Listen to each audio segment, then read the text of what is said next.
बहुत चहलकदमी है यहाँ पे। पहले शुरुआत में लोगों को कन्फ्यूजन हुआ कि 7 बजे से वोटिंग शुरू होगी, लेकिन वोटिंग जो आधिकारिक टाइमिंग था वो 7:30 to 5:30 था।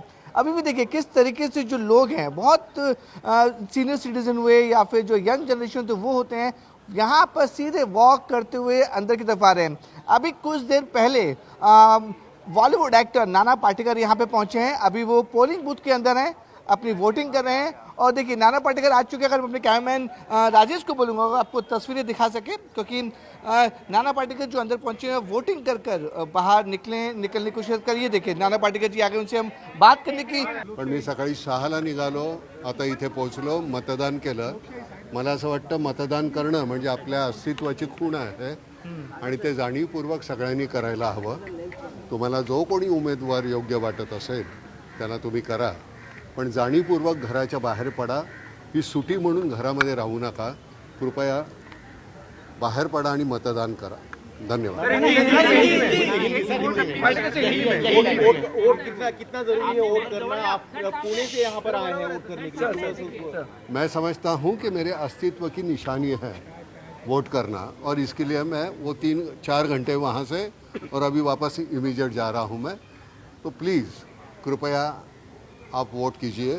धन्यवाद। रूबिका देखिए जिस तरीके से जो मशहूर बॉलीवुड एक्टर नाना पाटेकर पुणे में रहते हैं, 4 घंटे ट्रैवल कर वो पुणे से मुंबई आए, और मुंबई सिर्फ और सिर्फ कोई काम नहीं था, कोई मीटिंग शेड्यूल नहीं थी, सिर्फ और सिर्फ अपना वोटिंग करने के लिए वो पुणे से मुंबई आए। वही उन लोगों से गुजारिश कर रहे हैं कि इतना इंपॉर्टेंट दिन है, आप लोग घर से बाहर निकलें और वोटिंग जरूर करें। एक बार तस्वीर में कहूंगी यहाँ पर दिखाइए, अक्षय कुमार यहाँ पर आए, ट्विंकल खन्ना यहाँ पर आई, कई सारे सेलिब्रिटीज आ रहे हैं, जो बुजुर्ग हैं वो भी यहाँ पर धीरे धीरे पहुंच रहे हैं। पॉश इलाका है, लोग बहुत आराम से, हमने आमतौर पर देखा है कि तस्वीर ऐसे ही आती है कभी भी किसी भी पोलिंग बूथ से, बहुत लंबी कतारें होती हैं, लेकिन यहाँ पर ऐसा बिल्कुल भी नहीं। आप देखिए बहुत शांति से, बहुत कम वक्त में अपना मताधिकार का इस्तेमाल करके लोग वहां से निकल भी जा रहे हैं और आराम से यहाँ पर लोग पहुंच रहे हैं। तो ऐसे में रूबिका इस बार जो नई बात है, देखिए ईवीएम को लेकर बहुत बड़ा मुद्दा उठाया गया था। हालांकि इस बार ईवीएम से ही चुनाव यहाँ पर हो रहे हैं, लेकिन ईवीएम में पाडू करके एक मशीन इस बार लगाई गई है, जो चुनावी मुद्दा भी बनी। पाडू एक डिस्प्ले यूनिट टाइप की लगाई गई है, जो ईवीएम पे कई तरीके के सवाल बार बार विपक्ष उठाता है कि ईवीएम खराब हो गई, ये हो गया, वो हो गया, टेक्निकल इश्यूज आए।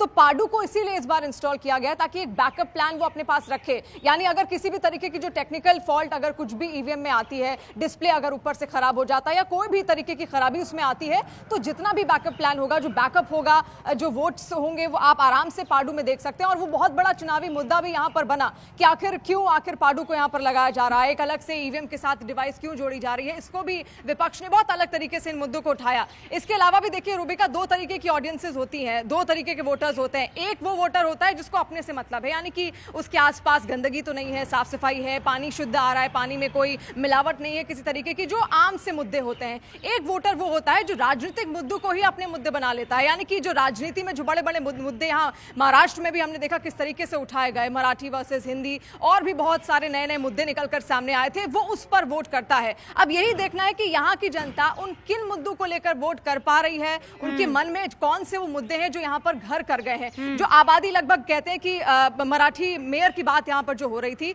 जो मराठी संख्या है यहाँ पर 30% कही जाती है। इसके अलावा उत्तर भारतीय भी बहुत बड़ी संख्या में रहते हैं, 25% उत्तर भारतीय भी यहाँ पर है। इसीलिए लड़ाई इस बात को छिड़ी है कि मराठी वोटर रखें या फिर आखिर कौन सा वोटर रखें। कई उत्तर भारतीय ऐसे हैं जो यहाँ पर वोटर भी हैं, और जो मराठी वोटर्स हैं वो तो अपने मताधिकार का इस्तेमाल कर ही रहे हैं। एक बार फिर से मैं चाहूंगी, कुछ वोटर्स आ रहे हैं, क्या कहेंगी आप? आज वोट किया आपने? हाँ जी, करके। तो क्या कहेंगी, कौन से मुद्दे थे?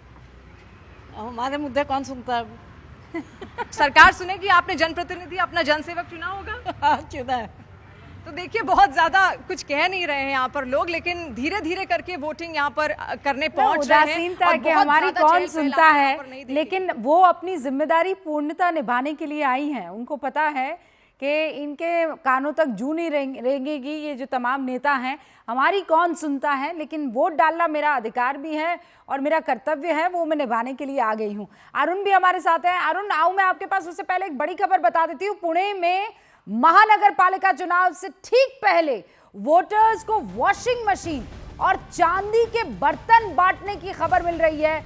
चुनाव अधिकारियों ने 19 वॉशिंग मशीन्स को जब्त किया है और ये कहा जा रहा है कि पुणे के राहटणी इलाके के गणराज कॉलोनी में मतदाताओं को ये गिफ्ट बांटे गए थे। ये देखिए ट्रक में लोड होकर आए इसकी जानकारी मिलते ही इलेक्शन कमीशन के जितने भी अधिकारी वहां पर तैनात थे उस इलाके में, वो मौके पर पहुंचे और 19 वॉशिंग मशीन्स को जब्त कर लिया गया है। ये कल रात की तस्वीरें हैं।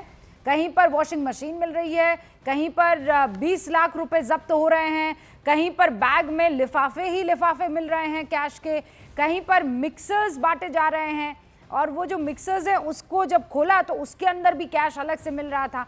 बेइंतहा पैसों का नाजायज इस्तेमाल बीएमसी के इस चुनाव में दिख रहा है। लेकिन इलेक्शन कमीशन के तमाम जो वहां पर अधिकारी और कर्मचारी मौजूद हैं, उनको जैसे ही ये खबर मिल रही है, क्योंकि अब सोशल मीडिया का ज़माना है, जैसे ही कोई खबर कहीं पर किसी को लगती है, मिलती है, तो वो फ़ौरन सोशल मीडिया पर भी जाती है और शिकायत के भी प्रोसेस हैं जिनको अपनाया जाता है। और ये देखिए, शिकायत की गई थी और तभी 19 ये वॉशिंग मशीन जब्त कर ली गई है ईसी की तरफ से। अरुण, पैडा जिसका जिक्र अभी यहाँ पर शिवानी कर रही थी, प्री ऑथेंटिक डेटा अपलोड, अब वो टैलिंग के लिए और ट्रांसपेरेंसी के लिए बहुत महत्वपूर्ण है, लेकिन जब उसका इस्तेमाल हुआ तब भी विपक्षी पार्टियों ने सवाल खड़े किए कि भैया कैसे इस्तेमाल कर सकते हैं, हमें तो इसकी जानकारी नहीं थी, आपने हमें बताया ही नहीं, और पैडा जो है उसका इस्तेमाल करना शुरू, मतलब चित भी मेरी पट भी मेरी।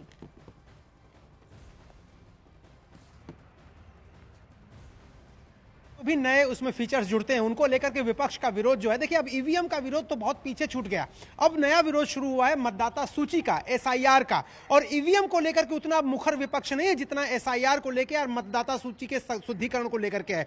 जहां तक सवाल यह है कि इस समय बीएमसी में हालात क्या हैं और इस समय वोटिंग के हालात क्या हैं, तो एक तस्वीर मैं आपको दिखाता हूं। देखिए यहाँ पर फिर मैं आपको तस्वीर दिखा रहा हूं, लोग इक्का दुक्का करके ही यहाँ पर अपनी गाड़ी से आ रहे हैं और इक्का दुक्का करके ही लोग अपने मताधिकार का प्रयोग कर रहे हैं। जो संख्या आपको दिखाई देती है यूपी में, बिहार में, बंगाल में, वो इस तरह की संख्या नहीं। यहाँ पर देखिए मतदान अधिकारी हैं, बाहर जो है बूथ लगा करके जो बैठे हैं लोग, मतदान अधिकारी जो है वहां पे बैठे हुए हैं, पुलिस के लोग हैं, लेकिन एक दो लोग ही ज्यादा से ज्यादा आ रहे हैं यहाँ पर। सुरक्षा व्यवस्था इसलिए यहाँ चाक चौबंद है और किसी भी गाड़ी को बिना पहचान के नहीं आने दिया जा रहा है। उसकी वजह यह है कि उद्धव ठाकरे को अब से थोड़ी देर बाद यहाँ पर अपने पूरे परिवार के साथ मताधिकार का प्रयोग करने आना है।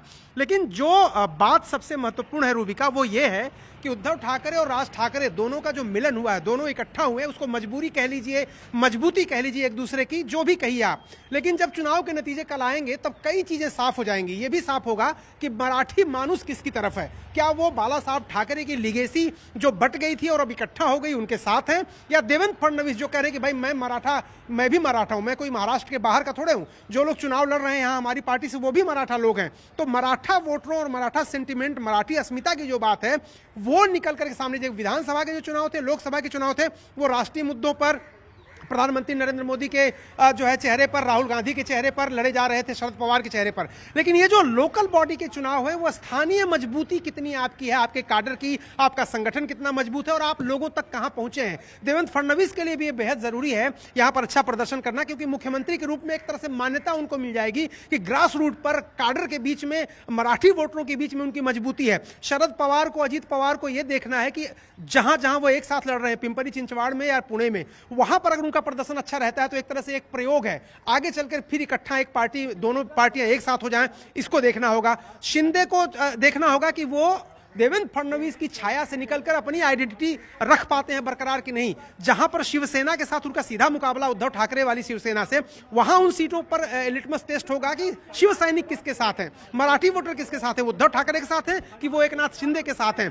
कांग्रेस ये देख रही है मैदान में अकेले उतर करके सिर्फ वंचित बहुजन अघाड़ी के साथ कि भाई हमारा जो काडर था, हमारा जो वोट था, जहां पर हमने सरकार चलाई, वहां पर हमारी कितनी साख और कितनी राजनीतिक हैसियत बची हुई है। आगे के चुनाव के लिए वो तय करेंगे कि गठबंधन करना चाहिए या नहीं करना चाहिए। तो अगर आप इसको देखेंगे तो तमाम जो राजनीतिक दल है या नेता है, वो सबके लिए एक तरह से लिटमस टेस्ट है ये रूबिका। एब्सोल्युटली। और ये यहाँ पर जो मुद्दे रहे हैं, वो मुद्दे भी तो इतने अलग अलग किस्म के रहे हैं।